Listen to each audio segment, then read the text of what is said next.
Hello students, हमारा admission of a partner chapter चल रहा था और इसमें हम डिस्कस कर रहे थे कि किस तरह से जो रिजर्व्स होते हैं उनको हम डिस्ट्रीब्यूट करते हैं।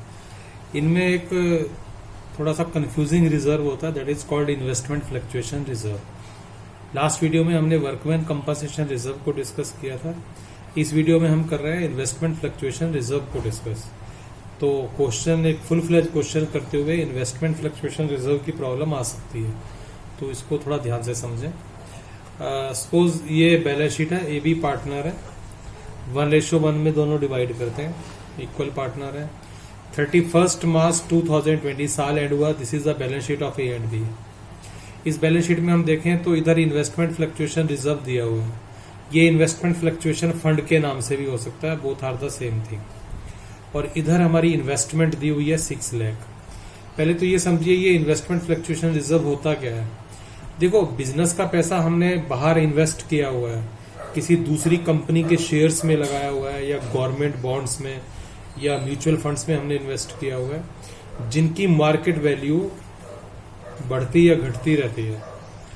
अब हमने तो हमारी इन्वेस्टमेंट की बुक वैल्यू 6 लाख है, लेकिन सपोज हमारी मार्केट वैल्यू इन्वेस्टमेंट की आज सपोज 6 लाख से कम या ज्यादा हो गई है, तो अकाउंटिंग रूल ये कहता है कि आपने इन्वेस्टमेंट को उतनी ही शो करना है जितनी एक्चुअल में उसकी मार्केट वैल्यू है।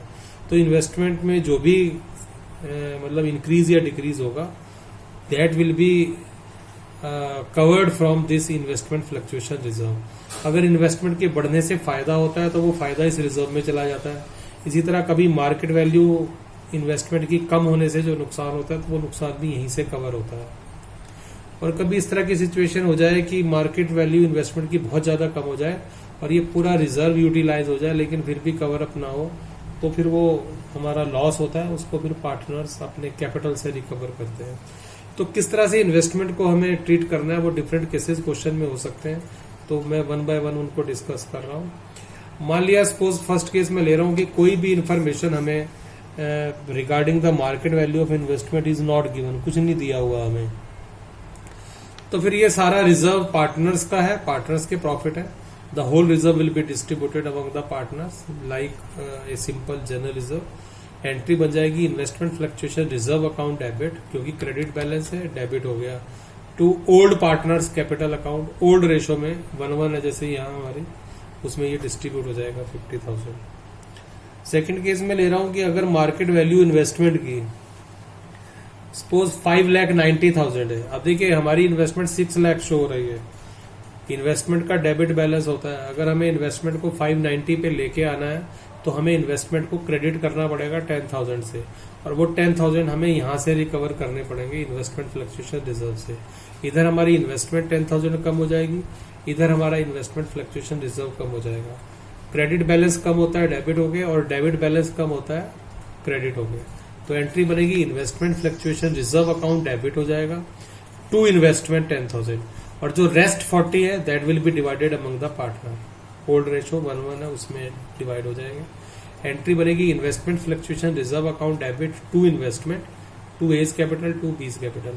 और इस एंट्री का इफेक्ट रिवाइज्ड बैलेंस शीट पे ये पड़ेगा कि इन्वेस्टमेंट फ्लक्चुएशन रिजर्व पूरा का पूरा खत्म हो गया।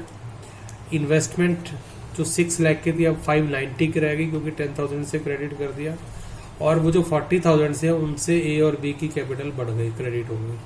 तो इधर लायबिलिटी साइड में इन्वेस्टमेंट फ्लक्चुएशन रिजर्व खत्म हो गया और 50 खत्म हुआ, लेकिन 40 से पार्टनर्स की कैपिटल बढ़ गई, और वो 10,000 जो है वो इधर कम हो गए, ये 590 रह गया। तो 590 इधर और 40 इधर, और वो 40 कैपिटल में ऐड हो गया। तो ये एंट्री हमें बना देनी है अगर मार्केट वैल्यू इन्वेस्टमेंट की 590 हमें दी हुई है। थर्ड केस में ले रहा हूं, सपोज हमें मार्केट वैल्यू इन्वेस्टमेंट की 540 दी हुई है। अब इन्वेस्टमेंट 6 लाख की है, लेकिन मार्केट वैल्यू इन्वेस्टमेंट की 540 है, तो हमें इन्वेस्टमेंट को 540 पे लाना पड़ेगा, इन्वेस्टमेंट को 60,000 से क्रेडिट करना पड़ेगा। लेकिन वो 60 में से 50 तो रिजर्व से कवर हो जाएंगे, रिजर्व डेबिट हो जाएगा, और बाकी वो जो 10,000 का और लॉस है वो हमें पार्टनर से रिकवर करना है through the revaluation account.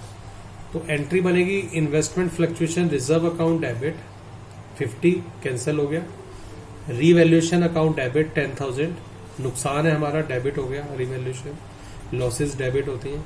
To investment 60, और ये जो 10,000 की लॉस है ये पार्टनर से रिकवर होगी, साथ ही हमें दूसरी एंट्री बना देनी है, A debit B debit to revaluation. तो इस तरह से ये जो लॉस है रिवैल्यूएशन की ये कैंसिल हो गई और पार्टनर्स की कैपिटल ओल्ड रेशो में कम हो गई। तो this entry will be passed. हम डायरेक्ट ए और बी की कैपिटल को कम नहीं करते, वो हम थ्रू रिवैल्यूएशन अकाउंट कम करते हैं। तो ये एंट्री आप बनाएंगे। और फोर्थ केस में ले रहा हूं, अगर मार्केट वैल्यू इन्वेस्टमेंट की 620 है, देखो 620 है तो वो 20,000 का फायदा पार्टनर्स में डिस्ट्रीब्यूट होगा। अब ये जो होल इन्वेस्टमेंट फ्लक्चुएशन रिजर्व है इसका कोई यूटिलाइजेशन नहीं हुआ क्योंकि जरूरत ही नहीं पड़ी इसमें से लेने की, तो पूरा का पूरा रिजर्व भी बटेगा पार्टनर्स में, और वो जो मार्केट वैल्यू बढ़ने से 20,000 का फायदा हुआ है that will also be distributed among the partners through the revaluation account. तो एंट्री हमें बनानी पड़ेगी, investment fluctuation reserve account debit 50,000 और ए और बी में डिस्ट्रीब्यूट हो गया क्योंकि कोई यूटिलाइजेशन रिजर्व का जरूरत ही नहीं पड़ी वहां से लेने की।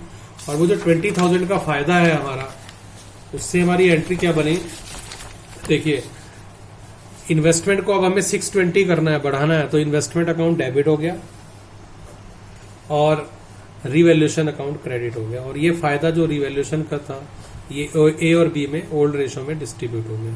तो investment account debit to revaluation और revaluation account debit to A to B.